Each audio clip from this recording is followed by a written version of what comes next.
Welcome to Geeks Wargaming, and in this video I'll be showcasing my T34 for bolt action by Warlord Games.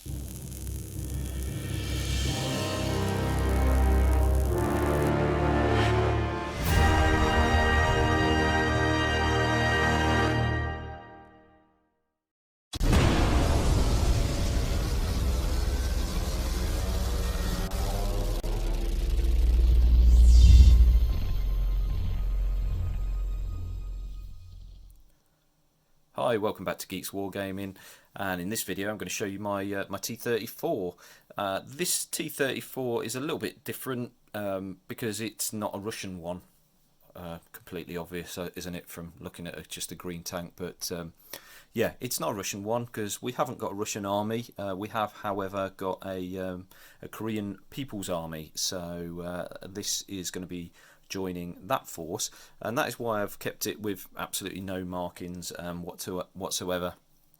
I've done a bit of research and tried to find some pictures online for T34s from the Korean War, and there isn't actually that many that I could find.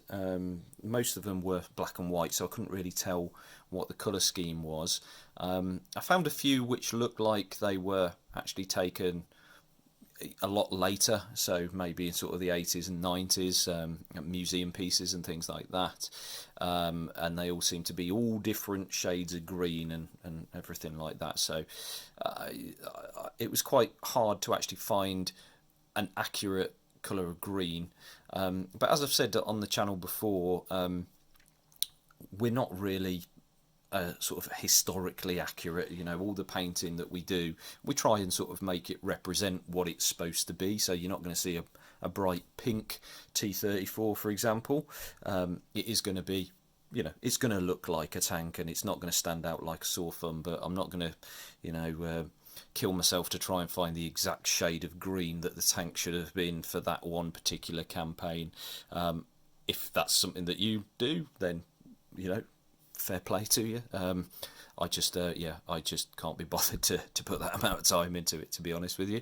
But here you go. Here's the tank in front of you. I used a colour modulation set for this. So if you saw my my Panther video, it's the same AK set as I showed you in the last one, but it's actually the olive drab one. Yeah, I used the olive drab for a Russian stroke Korean tank, so yeah, not historically accurate, as I said, but I still think it looks good. I'm happy with how it came out.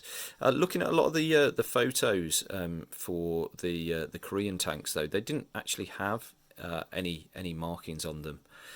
From what I could see, then you'd see one which was either absolutely covered in markings or just not have any at all. So I thought, well, assuming now I haven't got any Korean transfer sheets or anything like that, I thought, well, I'll go for the easy option of not having any markings on them, and I don't think it sort of stands out as, you know, it looks stupid or anything like that. I think it still looks like a decent tank. I'm really happy with how this came out. So as I said, I've used one of the olive drab colour modulation kits. I kept it to some of the more mid-tones in that set, so I think I went from the sort of the base to the highlight, so missed out the very dark one and missed out the very light one in those sets of 6, and this was my I actually did this one before the Panther. I was a little bit daunted by doing the camouflage, so I thought, well, let me at least have a good attempt at colour modulation first of all, and I think without blowing my own trumpet, I think I've achieved that quite well. So in these sort of areas, you can see it's slightly sort of lighter here, and then slightly lighter on the fenders and the raised edges and on the hatches and everything like that. This tank I used to sort of tone the colours down and tie them all in. I've used the streaking grime, and you can see it probably a little bit better on this tank. If I bring it a little bit closer, you might be able to see just down here some of the streaking grime effects So you basically you apply streaking grime to all your sort of normal panel lines, and then you use a white spirit on a brush or a cotton bud, just to sort of draw it down and remove what you don't want. So you can remove it completely, or leave some of the residue. So that's what I've done to give it this sort of grimy in-field look. The rust is using my my normal sort of combination of crusted rust deposits and rust streaks from AK, and that comes out with that type of effect. So I put the crusted rust on first, and then the rust streaks over the top just to tone it down, because the crusted rust does actually dry quite light. So put them there. You can see some of that streaking grime effect down the front as well. I've then gone round the tank because it's got a lack of decals. I wanted to give some of those flat panels a little bit more interest, so I achieved that by putting some of these scratches and chips and things like that. So these are hand painted on with a brush using the lightest green from the modulation kit, and then going back to Rhinox hide underneath, just to make it look like it's, you know, it's an actual scratch rather than just sort of painted on detail. And then just went along with I think it was lead belcher that I've used from Citadel, just to make it look like it's gone all the way through to the metal underneath.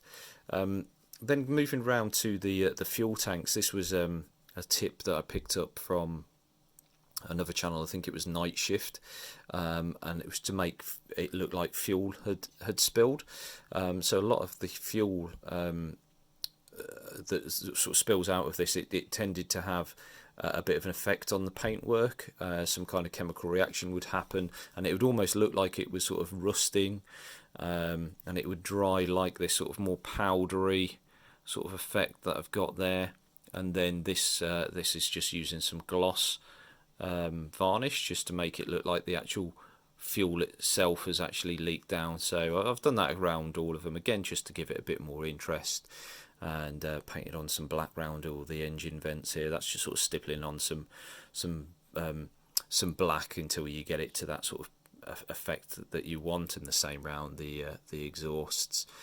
The tracks were done in the same way as I usually do, so using my pigments. Again, I didn't really want to overly cover it in mud. I'm not. I know the Korean War went on for sort of, you know, a couple of years, and they saw all seasons, and it was, you know, blistering hot or absolutely freezing cold. But whereas, you know, I know what European Earth looks like, I don't really know what Korean Earth looks like. So I've just gone with sort of a dusted effect. I've used some sand, more sandy sort of colours, as well as some of the European Earths, mixed them all in there.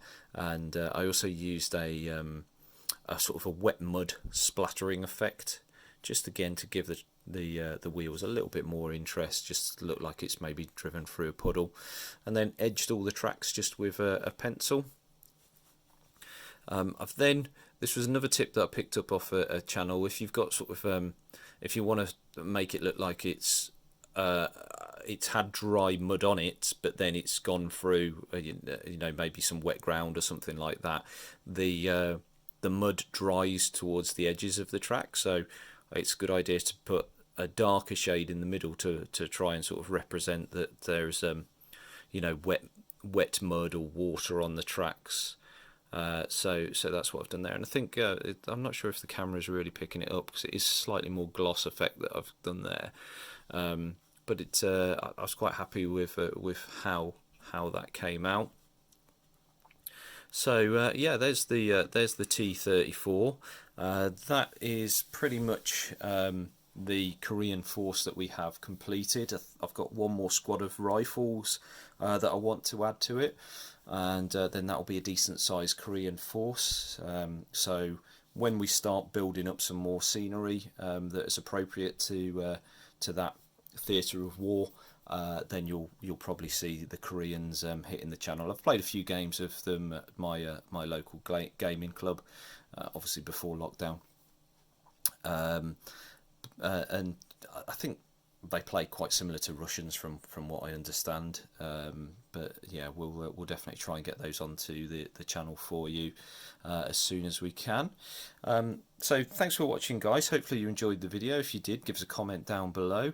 If you don't already subscribe, it would really help us out if you do subscribe. So click that subscribe button.